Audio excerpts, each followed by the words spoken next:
Alright, this video is for Dawn to show how to connect up the ribbon cable. If you look on the CPU board, you will see a pin 1. See the 1? There's pin 1 here and a pin 26. And then on the display board, J1 will have a pin 1 and a 26.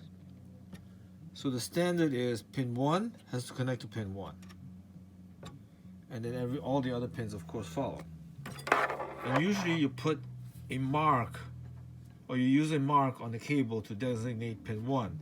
In this case, this cable has a black mark on one side. So plug it in so that it goes in like this. You could also plug it in this other way, but of course then the mark will not be towards pin 1. So let's put the mark on pin 1, like that.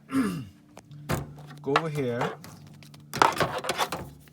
and the mark has to go to pin 1. So here's the mark. You can make this cable this way or this way.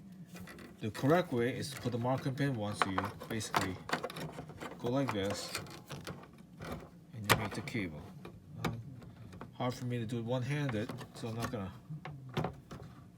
do it all the way, but you see that pin 1 connects to pin 1 via the mark on the cable.